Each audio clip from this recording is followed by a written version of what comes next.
everybody, it's Dusty Tucker, and I'm coming to you with a video of a new purchase that I had just, purchased, and getting familiar with this guy here, the Lyman 450. It's an older model lubricizer, but I'm telling you, it still works like a charm. I may need to get a heating pad on the bottom of it, but I think the lube is just soft enough inside to use without it. And this video, this is my last projectile. Let me just change the camera up here and unzoom. Alright, so it's Dusty Tucker, and I purchased a new Lyman 450 lubricizer, and I'm just finishing up lubing and sizing some 429 200 grain bullets for the 4440, and I just wanted to try it out today. This is a new machine to me. I know it's an older model, but I just wanted to make a quick video because I don't see a whole lot of videos on YouTube about these lubricizers at all. There's a couple of them, but some of them are poorly explained and whatnot, and I'm not saying mine's going to be better, but I'm going to try. When I purchased this from a guy, sort of local-ish, and it didn't come with a ratchet, so I had to go out and buy a ratchet for it, and this is the lowest profile one that I could find at my local hardware store, and I think it's just low enough for the ram when it comes back up to the upstroke not to interfere too much. It does hit it, but I don't think it's too much of a problem. So but yeah, I just wanted to go over a quick couple of things with it. I'll just size the last bullet and then I can get to it pretty easily for you. Okay, so we'll zoom in back here one more time. Sorry about my hand. It's the only way I can zoom in with this phone. Okay, so the die body is in there, and I'll tell you how to take this out and whatnot properly and clean it and everything. This video might be kind of long, so I apologize, but this is a cast bullet, so I just put it on the top here, and I had to modify my top punch for this to work without making a too big of a hissy fit on it, I guess. So, and then I have to crank the grease just a little bit into the bullet, come back up. I have to give a little bit of extra oomph because this lube is a little bit hard, and I may need to get a heating pad or something for it, but there we go. Nice lubed sized bullet. I just finished that off. So, excuse my fingers again, I'm sorry. Alright, so basically, now that I'm done, I'm going to take this ratchet off the top, and then I'll show you what I had to do to my top punch to get it to work better. I'll just unscrew it here. It takes a little Allen key. Okay, so this is my top punch, and as you can see, I have grinded it down as level as I possibly could with the naked eye, and it seems to be working pretty good. I haven't had a problem with it yet. It pushes it straight down in. So this was originally one like this. It had a outer ring on it, but it was pretty small, and for these flat point bullets that I have, it kept marking up the top of my bullet. I think I have one here with a mark on it. Yeah, because I did try it before, and I didn't like it. It was making, see that top kind of ring on the top of this bullet? It did that to all of them, but this eliminates that, and it works for every flat nose bullet. So I just did that to modify it. It works really good. Okay, so we're going to get into the bottom here. I'll try and get this in as good as I can, but there's a nut on top of here. Let's see if I can turn this for you. Oh yeah. Let's see if I can get in there. That nut right here. This has to come out before you can get the die out. So I just take a ratchet wrench, or not a ratchet wrench, a crescent wrench. You want to back that off. You have to be really careful with this nut because it has such fine threads that you could strip it really easily. So we're just going to take this out. I'm sorry if this is going to be a long video. It might be boring to some of you guys, but I didn't see anything on this on YouTube, so I'm going to make a video so everybody can benefit from it. So I'm just taking this nut out. It's got quite a few threads to it, so it might take a while. I would even suggest maybe finding a replacement one in case you do cross the threads, especially if you only have one. Because if you only got one, you're going to be changing out your dies quite frequently. So we're almost there. I'm trying to go as fast as I can. It's quite a bit. There we go. Oh, there was a bunch of built up grease underneath. Maybe my O-ring is shot. But anyway, so that's off. Now we have to get this die out. Let me zoom out a little bit. Sorry if it's really fuzzy. I'm just using a phone, you guys. Okay, so now underneath, you need a way to push up this die. So what I like to do is to back off the, you can't quite see it, can you?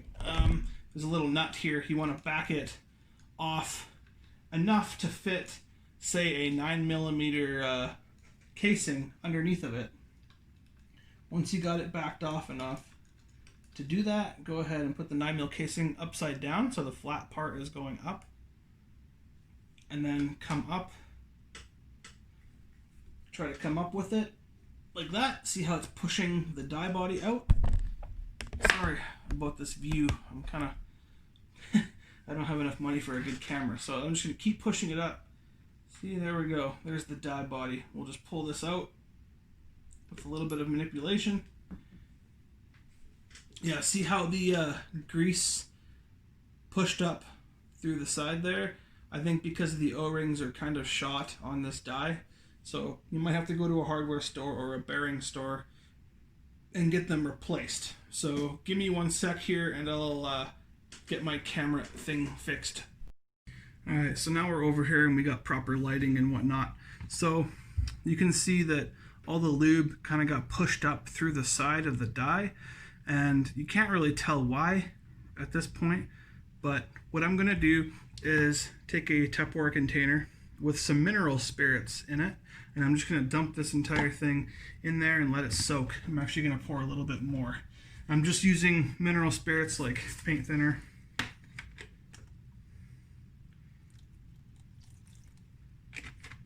That's all I'm using. And then I got some Q-tips ready. So I'm just going to kind of slosh this around a little bit and get that dye nice and coated in this stuff. I find this stuff really helps out quite a bit for loosening up that tough lube on everything. It works really good. Let's just put this away for now. Okay, so now we're just going to let that soak a little bit and we'll be right back. Alright, so it's been sitting there probably like another minute or so, and I got all the lube, almost all the lube off of the main body of the die. So now what we want to do is free this up because it's kind of clogged in there. So what we're going to do, this is all I'm going to do is take a wooden dowel, place it on the bottom here because this has a little bit of room to move. I'm going to place it just right here and I'm going to give it a couple of taps with a wooden hammer. And of course it slipped on me, so we'll try that again. Free that up, and you can see the grease coming out through the top here. Now you might be able to push it. There you go. Yep, she's coming. And once you get this to come out all the way, throw it back in the in your solution there. There we go. So I got the piston out. We'll call it the piston. I don't know what it's called, but and then take your dye, throw it in there in your spirits, and then you can actually take this this nut as well and dump it in there. Dump it all in there, and just let it sit for a bit. So once it's been sitting for a bit, this has been sitting only for like a couple of seconds. You're going to take the pieces out and you're going to try and get all the crap off of the piston and off of the body again. Get all the crap off the top of this cup, and of course I got dog hair everywhere. It's very common for me anyway. So there, I got pretty much all of it off this little piston piece. So it's looking nice and spiffy. So then we'll take the body, give it a little dry for a sec here, and then what we want to do is take these Q-tips and dip them in the solution and kind of rub them inside the dye.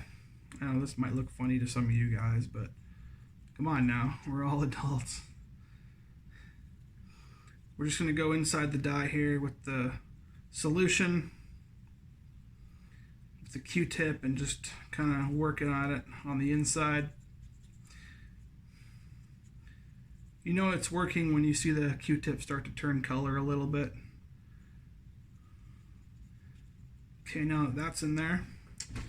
And then you can take this piston again and put it through and see how nice that comes out now. Look at this, it just falls through. And that's how it should be. Oh, that's how it should be when you put your stuff away. It should be nice and not lubed up, but it should be operating perfectly. So the next time you grab that dye and you want to put it back into the press, you got a nice clean, I think I got a piece of hair in there. This is such a tight fit that even like a little piece of hair or a piece of dried up lube pushed through this hole will actually interfere with the operation of it. So you want to make sure that it's nice and clean when you put it away. I'm only really making this video because I didn't see any videos on cleaning these or maintaining your press or anything. So if I'm boring you guys, then whatever.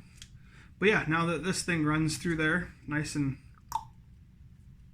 of course it doesn't want to because the solution's not in there anymore, but it does slide through and through way easier than it did when I took it out of the press after using it. So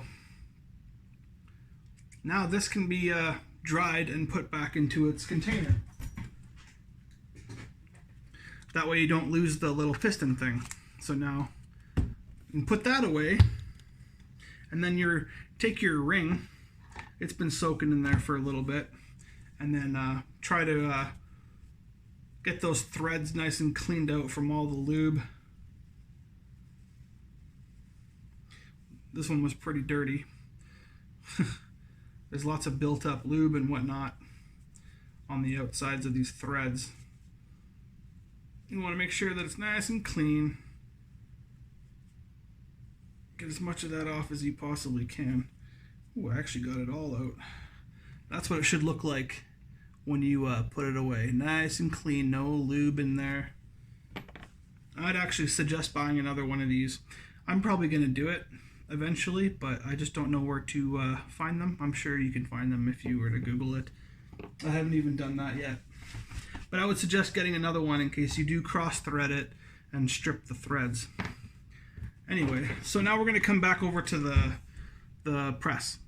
Okay, so we're back over here to the press, and what I'm going to do is take another Q-tip, dab it in that solution, and I'm actually going to go around the threads on the inside of the actual press itself, because there's a bunch of lube and stuff on there, and the next time you thread that in, it might kind of bypass the threads and ooze out like you saw when I pulled it out. Here I am dropping stuff, but that's me. I'm always dropping shit. use as many Q-tips as it takes, just like when you're cleaning a revolver or something, or any gun.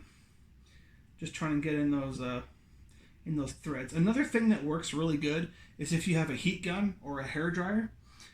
If you take that dye when it comes out of the body of this press, you can actually just take your heat gun, blast it on a piece of paper towel for quite a while, and it will help soften up the lube, make it quicker and easier for the lube to come out with the mineral spirits when you bath it after. So I would suggest actually using a heat gun if you have one. I just am too lazy to go to my garage and grab one, so...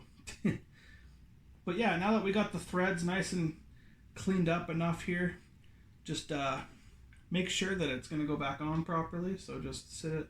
But you can see how fine these threads are. Really, you got to be really careful. I'm actually cross-threading it right now. I can feel it. The best way not to cross-thread is if you actually turn the opposite way until you hear like a little click.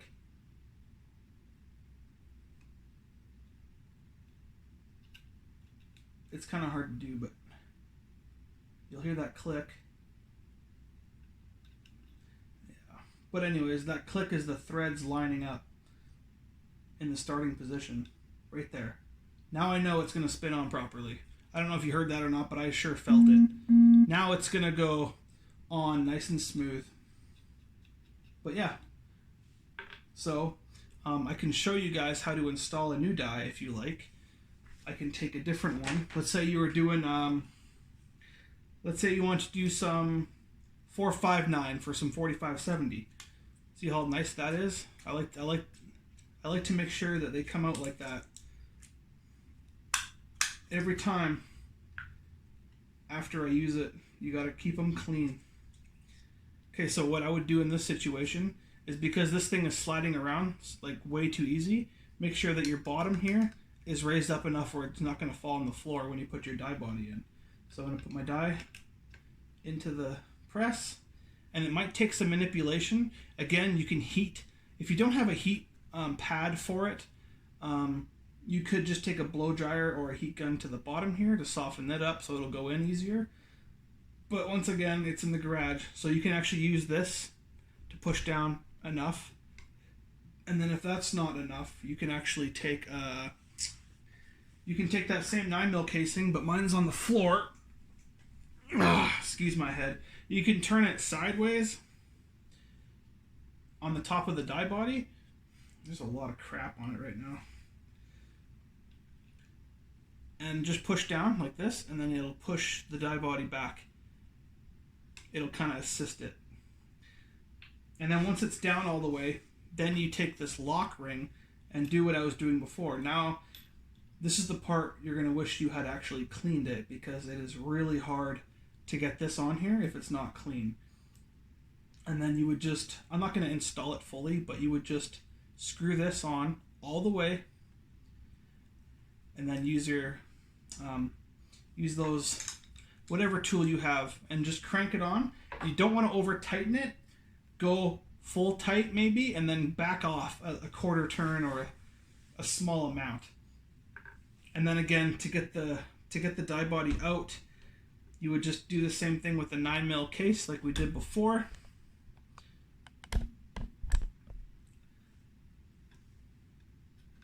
Underneath here, make sure that the flat part's going up, and then lift up.